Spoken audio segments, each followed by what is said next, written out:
Es falsa la idea esta de que los árabes eran dueños de toda la tierra y que los judíos vinieron y se la robaron. Los judíos no expropiaron la tierra de nadie allí, sino que compraron tierras que en muchos casos eran pantanos que luego ellos disecaron, y mismos árabes que vendieron esas tierras a judíos. Los judíos construyeron el Estado de Israel, lo hicieron suyo a través del trabajo. Y en ese sentido tampoco es cierto que los árabes eran los dueños de toda la tierra, ni de la mayoría de la tierra. Bien, pues tío, es un placer en conocerte, porque tengo aquí tu libro. Empecé a ver el modus operandi de la izquierda, sobre todo la demonización. Empecé a darme cuenta, por ejemplo, cuando no están de acuerdo con tus ideas, cuando tú tienes unas ideas contrarias a las suyas, no argumentan contigo. Lo que hacen es que tratan de censurarte y tratan de callarte. Y lo hacen de una forma sofisticada, que es la demonización. Que antes yo no sabía todas estas cosas y empecé a entenderlo. Y te demonizan, la palabra predilecta que utilizan es fascista. Y te llaman fascista no porque seas un fascista, solamente porque quieren censurarte, quieren callarte, quieren intimidarte, como te podrían llamar nazi o cualquier otra cosa. Pero luego lo he estudiado y me he dado cuenta de que ellos empezaron a hacer esto en los años 20, cuando surgió precisamente el movimiento italiano. Y esto me llevó, luego ya en 2019, Israel apareció por las noticias. Y esto me llevó a ver que estas palabras genocidio, limpieza étnica, eran como las acusaciones más graves que se puede lanzar contra alguien o contra un país. Y estaban estas acusaciones tan alocadas, sin ninguna lógica ni sentido, siendo achacadas contra Israel. Y dije, anda, esto es lo mismo que cuando le llaman a la gente fascista, no utilizan las palabras con un sentido lingüístico, con un sentido semántico, sino que lo utilizan con un sentido demonizador. Y me empecé a interesar cada vez más en el tema del conflicto árabe-israelí, palestino-israelí, pero nunca me lancé por entero a escribir a tope y a estudiar a tope. Me había, por ejemplo, comprado el libro de Dershowitz, sobre Ok, The Case for The Israel. Case for Israel, sí. Pero poco más. Y cuando ocurrió el 7 de octubre, fue como, ¡buah! Me tuvo en shock 3 días. Estuve ahí, no me podía creer lo que estaba pasando. Y dije, wow, este es el resultado de las mentiras. Todas estas mentiras que se cuentan, todas estas... Y empecé a estudiar el tema mucho más profundamente. Y eso y me puse a escribir. Entonces, mi libro va a tener una sección en la que habla del izquierdismo y todo el papel que juega en el conflicto. Y luego toda una sección de las mentiras. He descubierto cosas interesantísimas estudiando. O sea, he descubierto quién inventó la mentira de genocidio, qué día y en qué artículo. Ok. Cosas interesantísimas. O sea, sí, sí. Bueno, fantástico. Mira, hay un autor que también es un profesor extraordinario, es amigo mío también, hace muchos años, el profesor Gustavo Peretnik. No sé si lo has escuchado nombrar, pero él tiene un libro que se llama Judeofobia, donde él básicamente explica en qué consiste la judeofobia. La forma moderna del antisionismo es una forma de judeofobia. ¿Ok? Judeofobia es lo que usualmente se conoce como antisemitismo, pero es un término que tiene un montón de errores y por lo tanto judeofobia es mejor. Es mucho más claro lo que significa, que es básicamente odio a los judíos. Y no permite, digamos, irse por la tangente cuando uno habla de antisemitismo, cuando alguien viene y dice, pero yo también soy semita, o hay muchos semitas, o los judíos no son los únicos semitas, por lo tanto yo no soy antisemita. Es como decir, no sé, como que que alguien no sea homofóbico porque pertenece a los homo sapiens, digamos, más básicamente lo mismo, ¿no? Entonces, bueno, el término judeofobia impide irse para esos lugares y tratar de negar lo obvio, que es que básicamente aquel que quiere la desaparición del Estado de Israel o aquel que quiere la desaparición de los judíos odia a los judíos, punto, no hay mucha vuelta que darle. Ahora bien, ¿por qué te lo menciono? Porque para reconocer la judeofobia hay distintos criterios. Uno de los criterios es el que vos mencionaste, la demonización, que básicamente podría resumirse en decir que todo lo malo viene de los judíos y nada bueno viene de los judíos, y por lo tanto nada malo puede hacerse a los judíos. O mejor dicho, todo mal que se le haga a los judíos está justificado porque son el mal encarnado. Eso es la demonización. Pero a la vez, el profesor Peretnik siempre menciona una de las características de la judeofobia, que es, él lo utiliza con un término clínico que es la coprolalia, que es básicamente, digamos, la incapacidad de dejar de insultar. O sea, son personas que tienen, digamos, una condición en la cual insultan. Eso está relacionado también con el síndrome de Tourette. No recuerdo muy bien exactamente cómo es, pero fundamentalmente el lenguaje, el argumento es que el lenguaje delata la posición. Porque si uno no va a usar los términos genocidio, apartheid, estado nazi, etcétera, con ningún otro estado del planeta Tierra, y solamente se obsesiona con el estado judío, claramente uno tiene un problema con el estado judío. Y si uno tiene un problema con el estado judío, tiene un problema con los judíos. Entonces, eso que vos mencionaste que te despertó a vos, tiene total sentido de decir, che, pero hay dos opciones. O sea, por ejemplo, si, digamos, las resoluciones del Consejo de Derechos Humanos de Naciones Unidas, que son obsesivamente anti-israelíes, cuando en el mundo hay violadores masivos de los derechos humanos, entonces, o mismo la Asamblea General, o lo que sea, y los medios, y bueno, entonces, hay dos opciones. O el Estado de Israel es la concentración de todo el mal en el planeta Tierra, o claramente algo extraño está sucediendo. Entonces, bueno, ahí está ahí entiendo por qué te pasó eso. A mucha gente le pasa lo contrario, creen lo primero, digamos. Dicen, bueno, si tan odiado es, claramente algo de esto tiene que haber. Bueno, no. Claro. Pero bueno, es difícil de reconocerlo.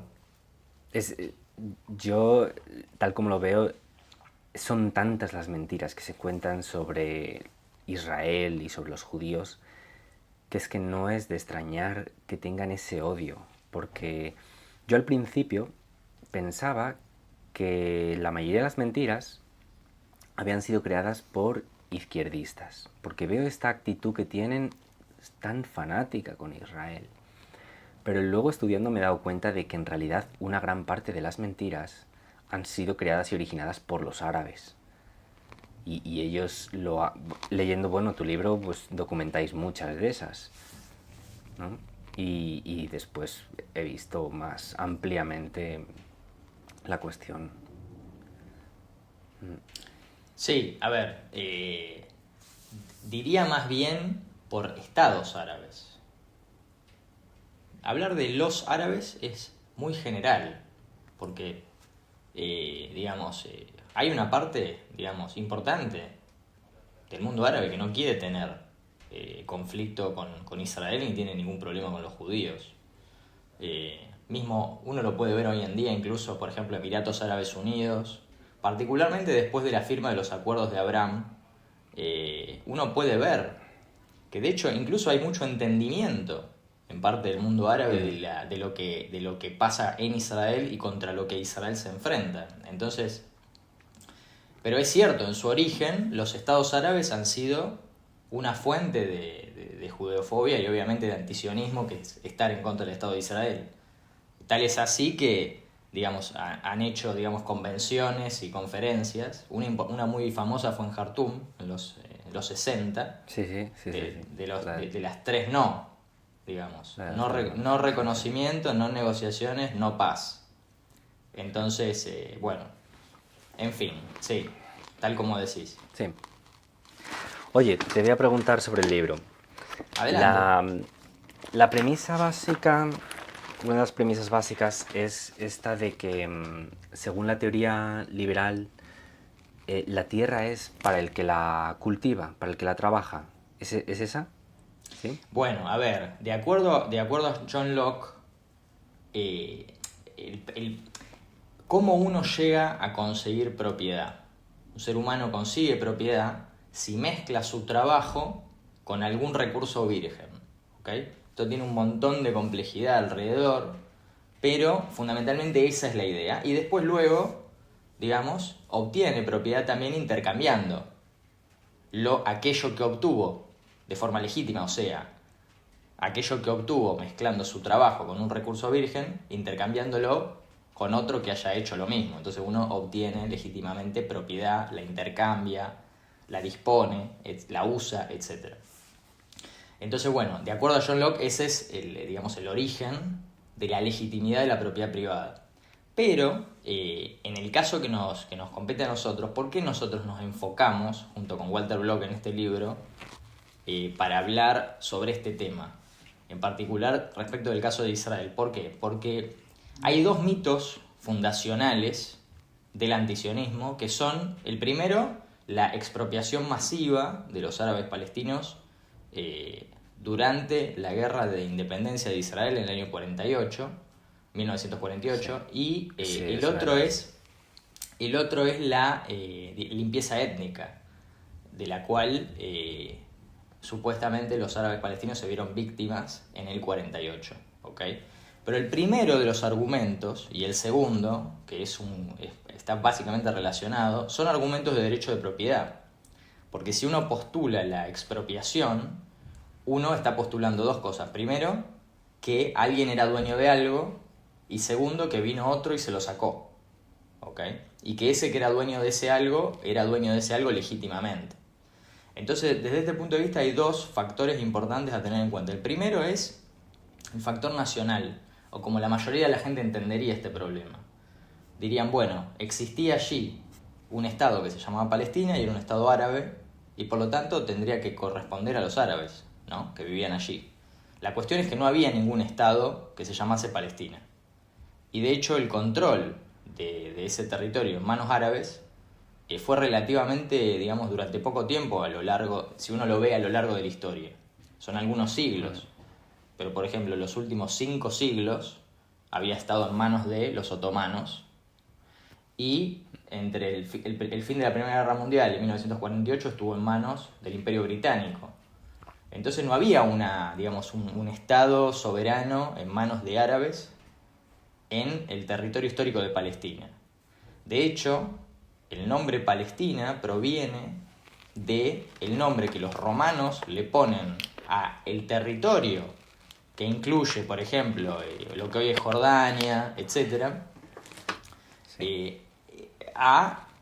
Ese territorio, luego de, derrotar una rebelión hebrea que hubo en la tierra de Judea, como se llamaba esa tierra, en el año 135 de la Era Común. Entonces, a partir de allí empezó a ser conocida como Palestina. De la misma forma que a Jerusalén le pusieron el nombre Aelia Capitolina, por uno de los nombres del emperador, Aelius. Y bueno, pero lo concreto es que el territorio comenzó a conocerse así, pero no porque haya habido ni un pueblo palestino, ni porque, haya tenido una identidad nacional particular. De hecho, no la tuvo en ningún momento de los últimos 2000 años. Y palestinos, a veces a los judíos se referían como palestinos. Immanuel Kant, por ejemplo, en uno de sus libros, se refiere a los judíos como palestinos, ¿ok? Y había palestinos judíos y palestinos árabes. Entonces, ese es el primer factor, pero ese es el más conocido. El segundo es el siguiente. La pregunta sería, bueno, ponele que no tenían soberanía política sobre ese territorio los árabes, pero eran los dueños de la tierra, ¿ok? Entonces ahí nos metemos nosotros. Y eso tiene que ver con el liberalismo clásico, porque el liberalismo clásico está fundado en la idea de lo que es la propiedad legítima, los derechos individuales, etc., ¿no? Entonces, la pregunta es, ¿eran los árabes palestinos dueños de la tierra? Y la respuesta es no. Entonces la respuesta viene por dos lugares. Por el primer lugar, que es decir, bueno, ¿cómo era la propiedad de la tierra en ese momento? Fundamentalmente, para resumirlo, la tierra era propiedad del Estado, del Imperio Otomano primero, del Imperio Británico posteriormente. Una pequeña fracción de la tierra es lo que nosotros conocemos como propiedad privada desde el punto de vista occidental. Y el resto eran categorías que básicamente eran distintos tipos de concesiones, condicionadas a determinadas cosas. Lo concreto era que dentro de estas concesiones los árabes tenían asignado algo así como el 48%, 48, 49%, de acuerdo a las fuentes que asignan mayor cantidad de tierra a los árabes, porque hay otras que asignan menos, ¿ok? 48% a los árabes de ese momento. ¿48% de qué? De un tercio de lo que era la Palestina histórica bajo el mandato británico, porque 2/3 de ese territorio se les entregó al reino hashemita de Jordania para que formen Jordania, básicamente, valga la redundancia. Te pregunto, o sea, el 48% sobre de lo la- que de es la Palestina tierra. Oeste. Exactamente, de la tierra que hoy en día está al oeste del río Jordán. ¿Ok? No sé si en tu libro vi que en realidad los árabes era como que el porcentaje era mucho menos. O sea, Pero que como espera que termino con el argumento y ahora vas a ver. Entonces, vos tenés el 48% de esa tierra se le asignaba a los árabes, ¿ok? Y los judíos tenían algo así. Espera, ¿estás hablando del plan de partición del 37? No. ¿O de qué? No, estoy hablando de la propiedad de la tierra. Hay un texto que se llama Village Statistics 1945. ¿Ok? Que ese no, nosotros lo tratamos tangencialmente en el libro, pero hay otro ensayo en el cual lo tratamos en particular. En el libro nosotros hablamos de otro que se llama Survey of Palestine, que es una compilación de estadísticas ordenada por el mandato británico de la zona. Pero volviendo a ese, ¿por qué te menciono lo del texto este de Hadawi? Porque es el que usan los antisionistas para decir que los árabes palestinos eran los dueños de la tierra, ¿entendés? Lo he leído, sí. Entonces, como estamos hablando de eso, creo que es bueno tenerlo en cuenta. Entonces, ¿qué es lo que pasa? Ellos dicen, bueno, el 48%, 48,5%, 49% era de los árabes, ¿ok? Y al mismo tiempo el 85% de la tierra considerada cultivable o arable estaba en manos árabes, ellos dicen. Y el 5,7% de la tierra, en general, estaba en manos de los judíos, de los cuales el 4,5% era considerado cultivable. Por lo tanto, ellos concluyen, los árabes tenían la mayoría de la tierra relevante y casi la mitad de la tierra en general. Bueno, esto tiene un montón de errores desde el punto de vista conceptual y también desde el punto de vista de lo obvio. En primer lugar, lo obvio, ¿cuál es? Que si alguien tiene, o un grupo tiene el 48% de la tierra, no tiene el 100% de la tierra. Eso empieza por ahí. En segundo lugar, la tierra estaba dividida en distintas categorías, dentro de las cuales uno puede decir la tierra que era cultivable y la tierra que no era cultivable. La tierra que no era cultivable era la mayoría de la tierra. Y del 48% que supuestamente los árabes eran dueños, en realidad solo el 29% de eso aproximadamente se consideraba cultivable. ¿Qué quiere decir esto? Que de acuerdo a la filosofía del liberalismo clásico, es imposible que los árabes hayan tenido propiedad legítima sobre ningún tipo de tierra que haya estado arriba de ese 29%, porque no podrían haber hecho homesteading ahí. O sea, no hubieran podido mezclar su trabajo con la tierra y hacerla propia desde el punto de vista filosófico. ¿Ok? Entonces, ¿por qué era supuestamente de ellos? Porque eran concesiones gubernamentales que se daban fundamentalmente a dueños que estaban ausentes de allí y eran concesiones. Sencillamente esa es la razón. Pero al mismo tiempo, de la tierra que sí estaba que es considerada cultivable, hay mucho que no estaba trabajado. Y esto está demostrado por medio de la comparación entre aquello que, los judíos sí habían trabajado en las tierras que tenían y aquello que habían trabajado los árabes, donde uno ve, por ejemplo, que la inversión en agricultura de los judíos era el 55% de la inversión total y la de los árabes era el 45%. Era algo así. No recuerdo exactamente los números en la cabeza, pero básicamente eso. O por ejemplo, los árabes tenían 3 veces más ganado que los judíos. No puede explicarse nunca que la diferencia haya sido tan pequeña si los árabes tenían el 50% de la tierra y los judíos tenían el 5%. No tiene ningún sentido. Al mismo tiempo, lo relevante no es la tierra total. sino que lo relevante en este contexto es, porque de nuevo, vamos a los mitos fundacionales de la expropiación y la limpieza étnica. Cuando nace el Estado de Israel, en el territorio al que le asigna la ONU, pero el territorio donde nace el Estado de Israel, que no incluye Judea, Samaria ni la Franja de Gaza, Sí. en ese territorio los judíos tenían algo así como el 9% de la tierra. Los árabes israelíes, o sea, los árabes que permanecieron dentro de Israel y hoy en día constituyen el 20% de la población de Israel, tenían el 3,3% de la tierra. Y los árabes que se van de ese territorio o que son desplazados durante la guerra, que fue una minoría de estos árabes, tenían el 16% aproximadamente de la tierra. Quiere decir que el 70% de la tierra no era de nadie, era propiedad del Estado, y tiene sentido porque un tercio, mejor dicho, 2/3 de ese territorio eran básicamente del centro hacia el sur de lo que hoy es Israel, incluyendo el desierto del Negev. Que nadie puede pensar que había homesteading ahí. Entonces, la pregunta es ¿de quién era esa tierra? No era de nadie esa tierra. Ninguno, o sea, los árabes tenían propiedad de la tierra, una parte sí. Los judíos tenían propiedad de la tierra, una parte sí. Pero ninguno tenía la mayoría de la tierra. Es falsa la idea esta de que los árabes eran dueños de toda la tierra y que los judíos vinieron y se la robaron. La proporción de la tierra, que eran más o menos, yo no recuerdo exactamente, pero creo que eran 25 millones de dunums, que era la medida de territorio de ese momento, de lo cual digo, la mayoría era considerado no cultivable, pero la parte cultivable en realidad tiene varias estimaciones.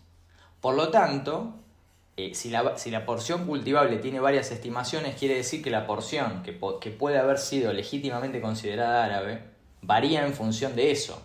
Entonces, ¿cuál es la estimación? La estimación va entre 6 millones y 9 millones de dunums, digamos, de territorio cultivable en ese momento. Por lo tanto, digamos, esa porción para los árabes va entre un 20% y un 29%, digamos. Entonces va variando. También hay estimaciones de que los judíos, en lugar de tener 1,5 millones de dunums, de lo cual la mayoría era cultivable, tenían 2 millones. Esto, por ejemplo, de una fuente de un autor que se llama Stein, que en los 80 escribió un libro sobre la tierra y la propiedad de la tierra en la Palestina histórica previo a 1948. Entonces, decía que los judíos tenían 2 millones de dunums. Por lo tanto, lo concreto que es que en la tierra donde se establece el Estado de Israel, probablemente los judíos tenían la mitad de la tierra cultivable, por más que tenían el 9% de la tierra. ¿Okay? Entonces, a lo que voy con todo esto, que podemos seguir hablando y demás, pero no va a agregar nada al tema en cuestión, lo concreto es que los judíos no expropiaron la tierra de nadie allí, sino que compraron tierras que en muchos casos eran pantanos que luego ellos disecaron, en otros casos eran tierras en manos de propietarios que estaban ausentes y mismos árabes que vendieron esas tierras a judíos y a organizaciones judías que básicamente compraban tierra para luego desarrollar esa tierra y trabajarla. En ese sentido, los judíos construyeron el Estado de Israel, lo hicieron suyo a través del trabajo. Entonces no es cierto que fue una expropiación ni nada de eso, ¿ok? Y en ese sentido tampoco es cierto que los árabes eran los dueños de toda la tierra, ni de la mayoría de la tierra, ¿ok? Entonces básicamente Mira, ese es el estoy argumento. pensando en algo importante, y es que todo esto, discutir los derechos de propiedad es importante, pero esto solo tiene sentido en un contexto donde la otra parte también respeta los derechos de propiedad y en el contexto de lo que se está hablando, de la formación de nuevos estados. Porque son pueblos, como tú has dicho, no tenían soberanía sobre el territorio, eran esclavos en el Imperio Otomano y ellos fue los ejércitos británicos y franceses los que se han dedicado a liberar Oriente Medio. Y entonces estoy pensando en este hecho que lo documenta muy bien un libro, no sé si te lo has leído, se llama Industria de Mentiras, de Pendrod Gemini. Ok, lo he escuchado, sí. No lo Es leí, muy pero lo bueno. escuché. Bueno, pues uno de los hechos fundamentales que muestra es cómo a lo largo del siglo XX, de la formación de nuevos estados, hubo 60 millones de personas desplazadas. Sí. Es decir, que los desplazamientos no tenían por qué darse si los seres humanos no tuvieran esa psicología primitiva de matar y atacar a aquellos que son étnicamente diferentes. Hoy que hablamos tanto de, que se habla tanto de multiculturalismo, el multiculturalismo es una amenaza siempre que se siga viviendo en una cultura donde los seres humanos tengan esa mentalidad. Y en el contexto donde ellos, es que estoy pensando por ejemplo en el millón de judíos que vivían por todo Oriente Medio, en los países árabes, y que, o sea, esto es lo que yo veo. Cuando se establece, se acaba la Primera Guerra Mundial, se dicta que Palestina es para los judíos, no para los palestinos, no para los árabes. Cuando se establece el mandato, se determina que Palestina es para el pueblo judío. Igual que se forma un estado pequeño, que es el Líbano, que la única razón por la que se forma ese estado es para proteger a la comunidad maronita. Y para dar un... También yo ahora que lo estoy estudiando, he descubierto que también se estaba hablando de crear un pequeño país llamado Kurdistán para los kurdos. Que es muy curioso, los kurdos sí tienen su propia lengua y su propio idioma. Los palestinos no hablan el idioma palestino, ellos son árabes. Y estoy hablando de la identidad cultural de un pueblo. Bueno, lo que veo es esto. Lo que la izquierda tiene es una mentalidad absolutista, simplista, con la teoría del derecho a autodeterminación y decir, nada, ellos son los habitantes naturales, toda la tierra para ellos. Pero en realidad eso no funciona así, la soberanía del territorio no...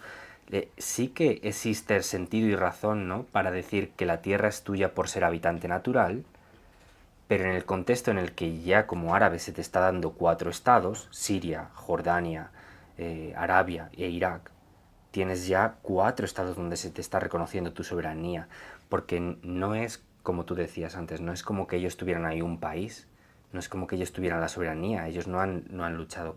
Entonces, en el contexto en el que... pero son dos cosas distintas, ¿no? Un tema de cómo la regla de este reparto igualitario de Oriente Medio, bueno, igualitario porque Oriente Medio, lo que es esos 4 países árabes que se le da a los árabes, es el 99% de todo el territorio de Oriente Medio. Y para los judíos solamente se les da menos de un 1%.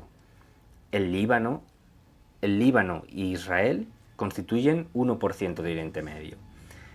Entonces veo aquí dos reglas. La regla de la autodeterminación de la tierra es tuya por ser habitante natural y la regla de reparto igualitario, una tierra para unos, otra tierra para otros, y hay que hacer desplazamientos porque si esa gente son primitivos y tienen esa mentalidad de hacer limpiezas étnicas, hace falta proteger a las comunidades que son víctimas.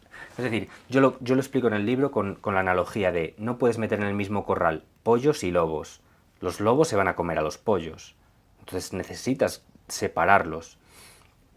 Y eso es lo que ocurre. Una de las razones con las que, por ejemplo, Hitler invadió Checoslovaquia argumentaba de que había alemanes que estaban siendo discriminados. Y cuando acabó la Segunda Guerra Mundial, ¿qué forzaron los aliados? Forzaron el desplazamiento de esos alemanes para que no se volviera a utilizar eso como excusa para una guerra. Y cuando ahora Putin ha invadido Ucrania, ha utilizado la misma excusa. Ha dicho, es que tenemos rusos en Ucrania que están siendo discriminados. ¡Pum! Atacamos a Ucrania. O sea, es este mismo concepto. Entonces, lo que yo veo es que estamos discutiendo, ¿no?, el tema de los derechos de propiedad y quién era propietario y quién no, pero ellos no han respetado los derechos de propiedad de 1 millón de judíos que vivían en todo Oriente Medio. Esto, no sé si me explico. Hablar Sí, entiendo, un contexto mayor.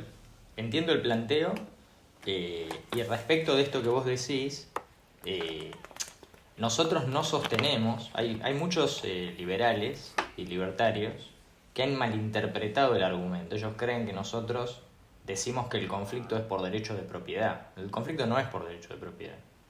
El conflicto está presentado como si fuera por derecho de propiedad, porque en Occidente se vende mejor de esa forma. En Occidente se vende mejor, siempre se entendió así, decir que Israel tiene un pecado de origen porque está fundado en la expropiación. Pero eso no es lo que los estados árabes creyeron desde el principio. Bueno, exacto, porque en realidad el origen del conflicto es el rechazo a la presencia judía en la tierra ancestral del pueblo judío, que es Israel, o la Palestina histórica, o como lo quieran llamar, o Judea, ¿ok? Tanto en la forma de física individual humana como en la forma de un Estado. Entonces ese es el origen del conflicto. Por eso, cuando se acepta la existencia de Israel, no hay más conflicto. Por ejemplo, cuando Israel firma la paz con Egipto, a fines de los 70, no hubo más conflicto con Egipto. Cuando Israel firma la paz con Jordania, no hay más conflicto con Jordania. Cuando Israel firma la paz ahora con Emiratos Árabes, con Marruecos, etc., no hay más conflicto con ellos, ya está, se terminó. Porque el problema no es por derecho de propiedad o porque los árabes, digamos, los estados árabes querían atacar a Israel porque Israel no era un estado basado con los derechos de propiedad certificados por John Locke. Nosotros no decimos eso. Pero en Occidente se vende de esa forma. Se dice, no, el origen del conflicto es por la expropiación y la expulsión de los árabes palestinos. Entonces, como se vende de esa forma, el argumento tiene que ser atacado desde ese lugar en Occidente. En Medio Oriente nadie habla de esto, porque a nadie le importa esto y porque todos dan por sentado lo que vos decís, que es que en Medio Oriente el derecho es la fuerza, ¿ok? Así funciona. Y también el hecho de que 1 millón de judíos fueron expulsados y expropiados de países árabes por ser judíos, donde vivían en algunas comunidades hace 2500 años, como en Irak, y no solamente nadie lo sabe, sino que a nadie le importa.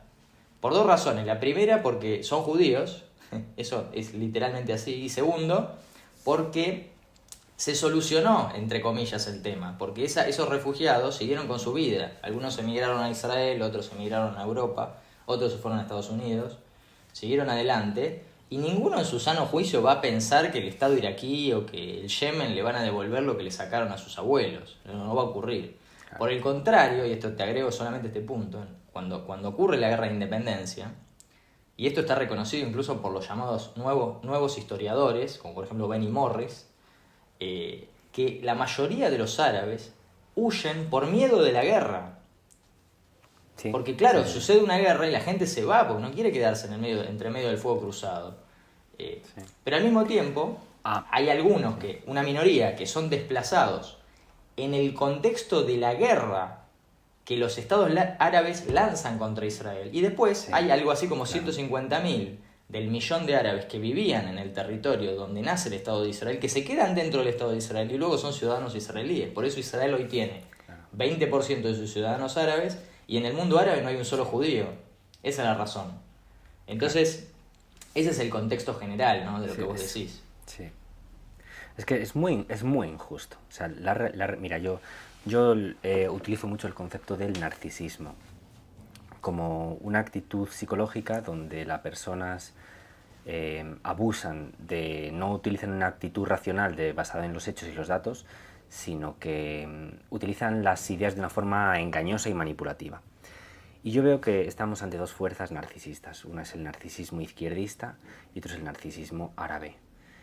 Y es verdad lo que tú dices de que ahora los estados árabes están evolucionando hacia una conciliación con Israel, pero por todo Occidente hay decenas de árabes que son los que estaban arrancando esos pósters de los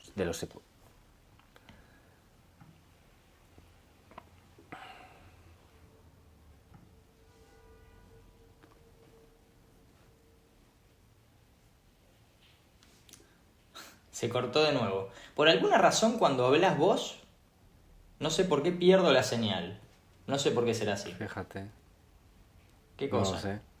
Bueno, en fin, estabas hablando del narcisismo izquierdista y del narcisismo árabe. Sí, y digo, o sea, por ejemplo, pienso en Avi Shlaim, seguro que lo conoces. Sí, sí. Y digo, es que madre, o sea, cómo se dedican a posicionarse de un lado saltándose las reglas de lo que es objetivo, de lo que es racional y justo. O sea, después la realidad es que tienes Israel con ese 20 por 1 millón o 2 millones de árabes viviendo en Israel, pero no hay ni un solo país árabe donde haya judíos. Y o sea, yo estudiando todo esto he visto que ellos sufren de un concepto, de un complejo de autoculpa y de que necesitan hacer un autoculpa, un mea culpa, que lo expresan a nivel de su familia étnica. Entonces culpan al pueblo judío, porque si te ves, ¿no? Los nuevos historiadores, ¿no? La Mm. mayoría son israelíes judíos y Sí, algunos de sí, los sí. mayores críticos de Israel son también judíos, como Finkelstein o Chomsky. Ilan Papé, Ilan Pappé israelí judío, claro. sí. Ilan Pappé, descubrí que Ilan Pappé fue el que inventó la mentira de genocidio. Él escribió un artículo en 2006 y él escribía en ese artículo que algunos de sus colegas le estaban criticando por utilizar la palabra de genocidio porque parecía una acusación demasiado fuerte y que al final decidió utilizarla.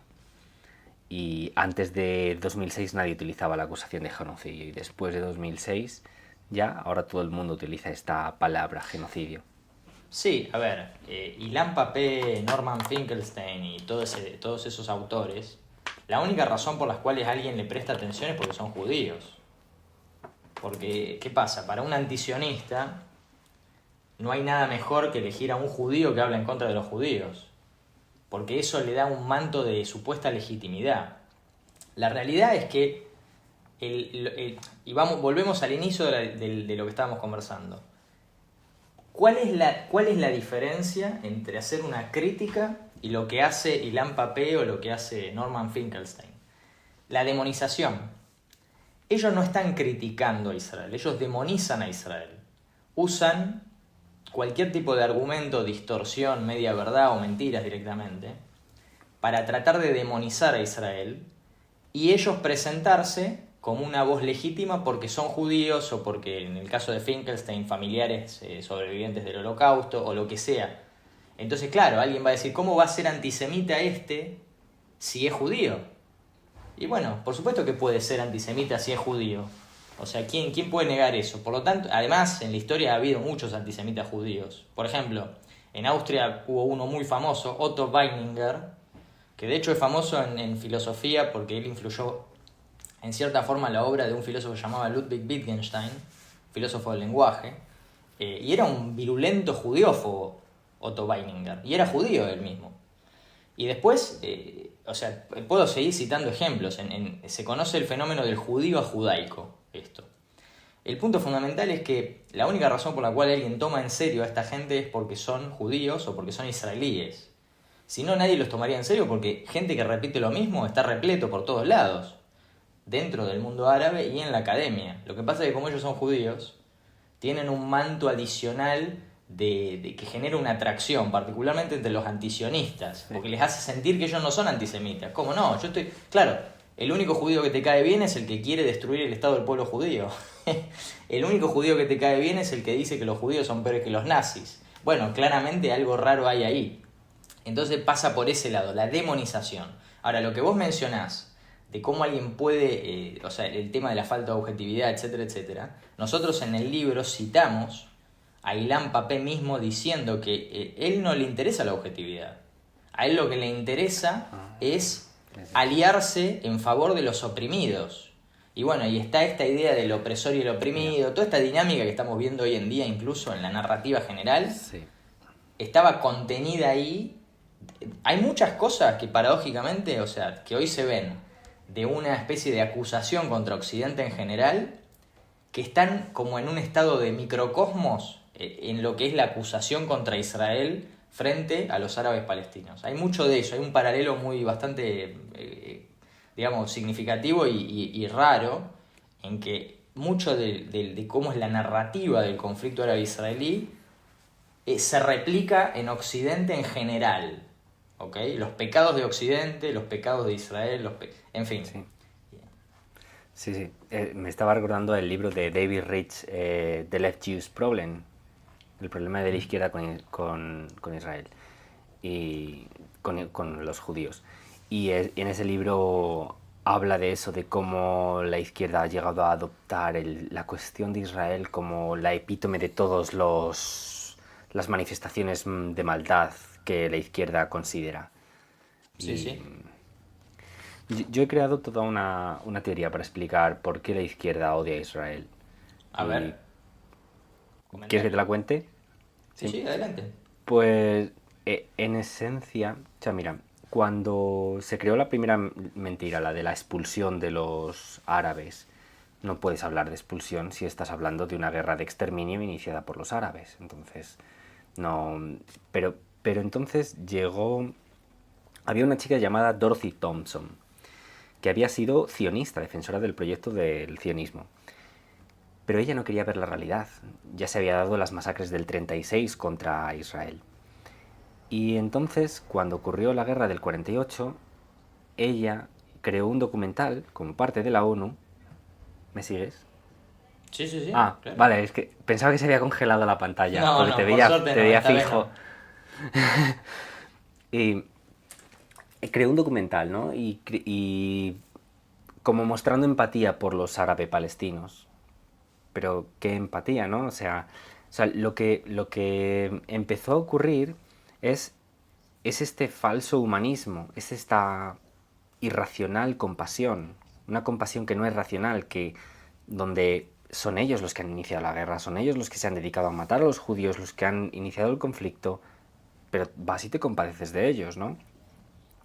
Y luego lo que en el libro de Rich se ve cómo la Unión Soviética, al principio Israel era comunista, y la Unión Soviética pensaba que Israel se iba a convertir en una dictadura socialista, igual que ellos. Y al final no pasó. Y fue lo contrario. Israel apoyó a Estados Unidos en la guerra contra el socialismo en Corea. Y entonces la Unión Soviética se volvió loca y empezó a promover todo tipo de mentiras contra Israel.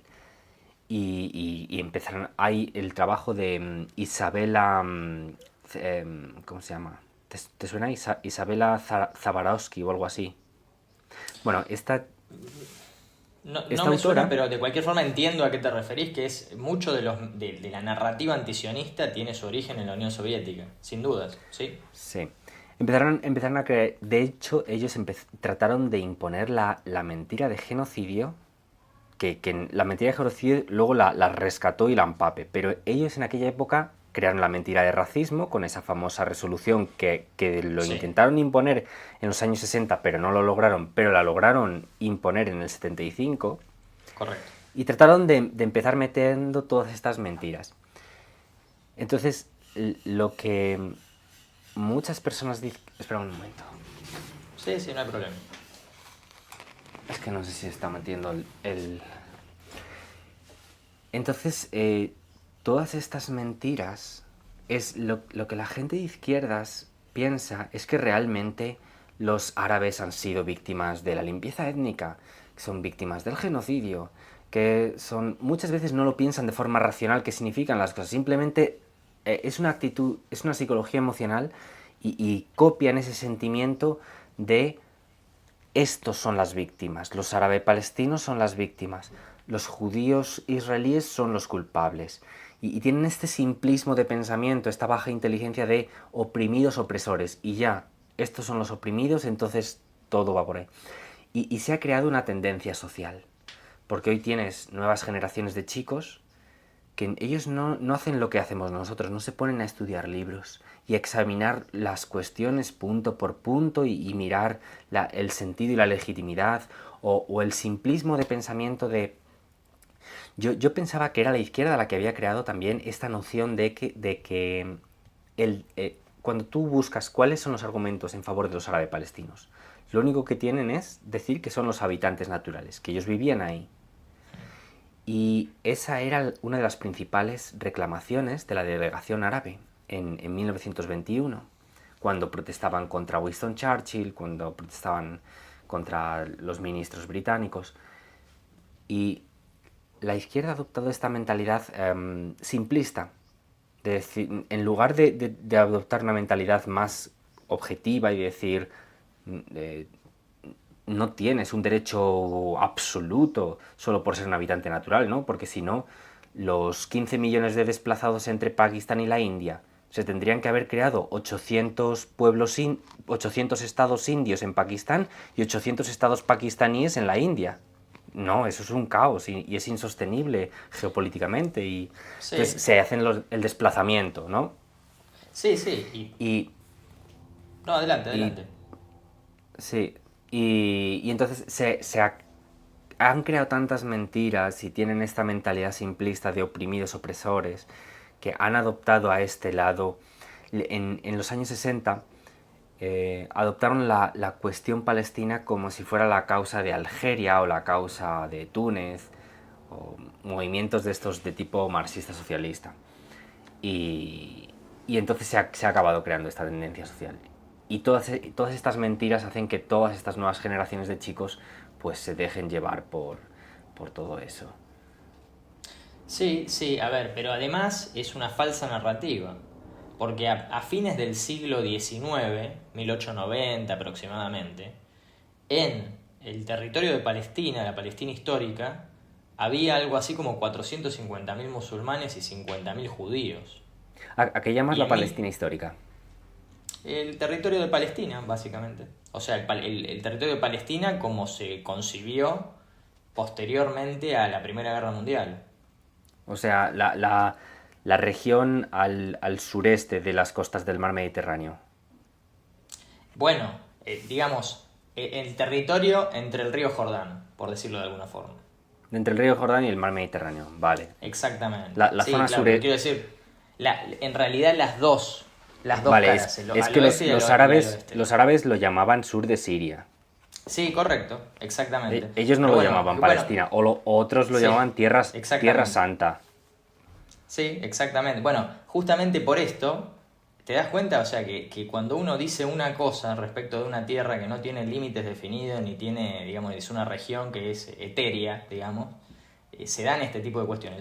A lo que voy con esto es que, de nuevo, estábamos hablando de una población muy baja, ¿ok?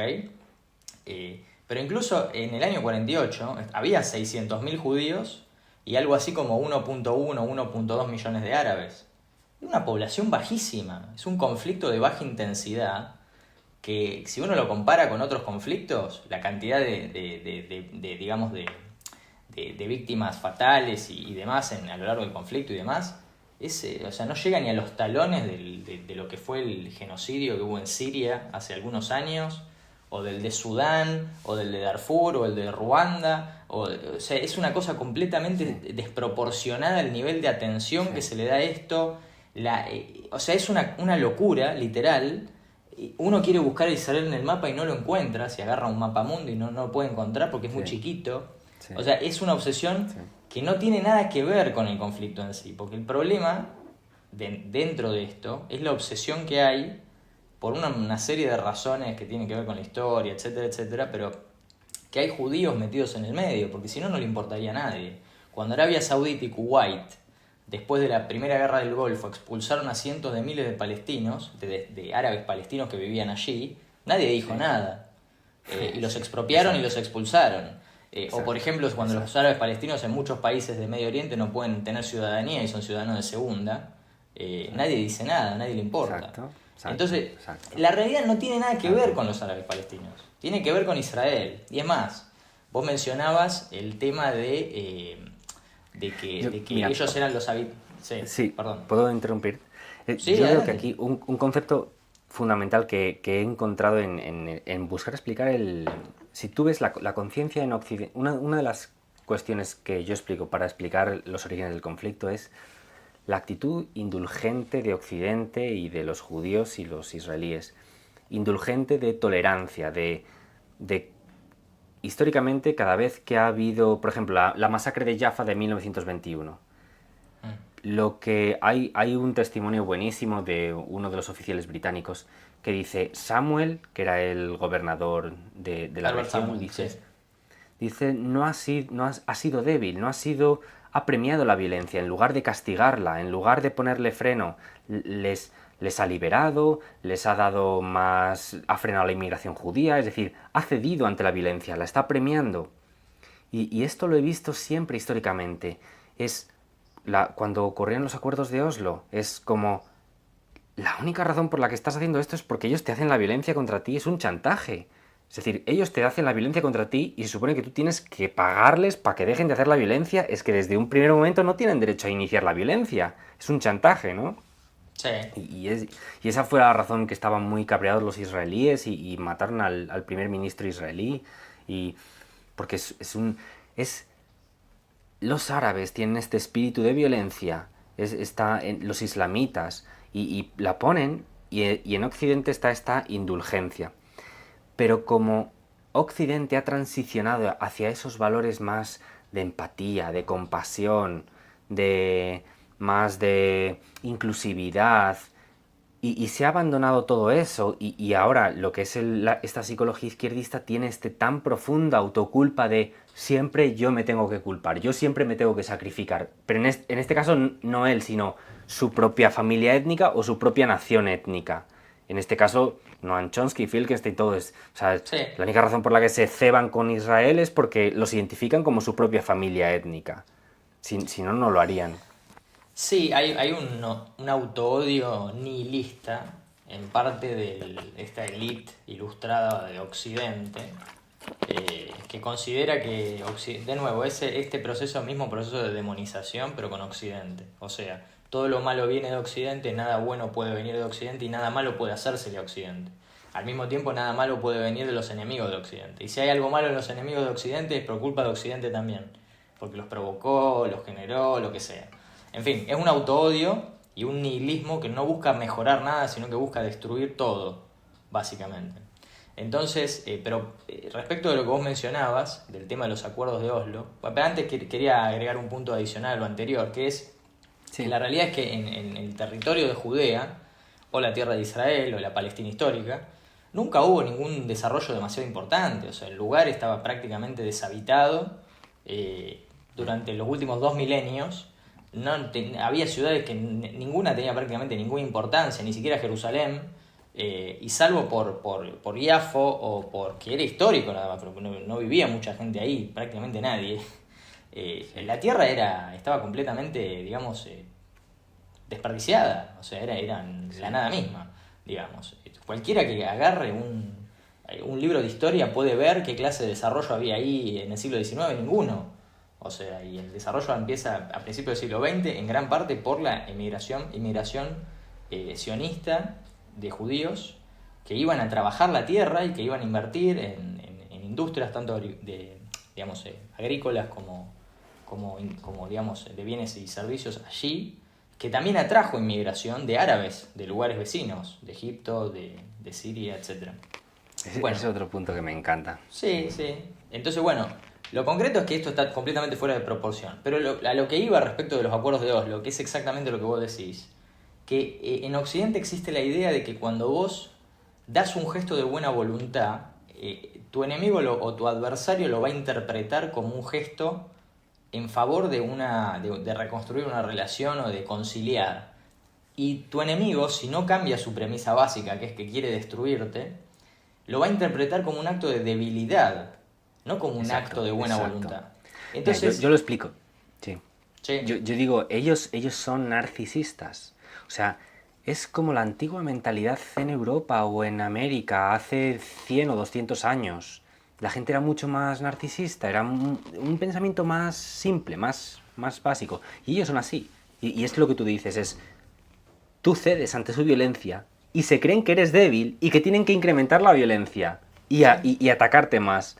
Es lo contrario del pensamiento de izquierdas. Sí. Sí, mira, quiero darte un ejemplo. Vos mencionaste el tema de los acuerdos de Oslo. Los acuerdos de Oslo se hicieron, entre otras razones, con la OLP, que era el grupo terrorista palestino árabe palestino más importante, dirigido por Yasser Arafat, que fue el mayor asesino de judíos después de Hitler, hasta de Hamas hace un par de meses, ¿ok? Y la realidad es que lo hicieron porque luego de la Primera Guerra del Golfo, como mencioné, se había debilitado mucho la narrativa nacionalista árabe-palestina en el mundo, porque Arafat había apoyado a Saddam Hussein en esa guerra. Luego vino esa expulsión y esa expropiación de árabes palestinos de Medio Oriente. Perdieron fondos por culpa de eso, porque ya no se mandaban remesas hacia Judea, Samaria, la Franja de Gaza, etc. Y luego también cayó la Unión Soviética, o sea que perdieron apoyo ahí. Entonces la OLP estaba casi muerta y frente a este escenario Hostia, no lo había pensado, ¿eh? bueno, frente a este escenario de debilidad y también esta idea del fin de la historia de Francis Fukuyama, que había caído la Unión Soviética, ahora el mundo básicamente iba a ser democrático, capitalista, etcétera, etcétera.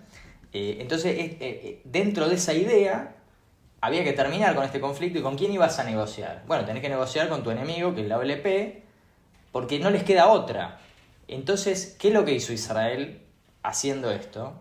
Lo que hizo fue revivir a la OLP, legitimarla, darle territorios, darles armamento, porque le dio armamento para crear a la policía de la Autoridad Nacional Palestina, Eso es. y básicamente creó, en cierta forma, lo que se convertiría después en un baño de sangre en Israel, porque generó más de 1000 israelíes muertos, finalmente en la segunda intifada que empieza en el año 2000 aproximadamente, 2000-2001. Entonces, tal fue el fracaso de los acuerdos de Oslo que cuando asesinan al primer ministro Yitzhak Rabin en el año 95, lo cual fue obviamente una cosa espantosa y que fue hecha por alguien que está preso todavía, como debe ser, pero tal es así que incluso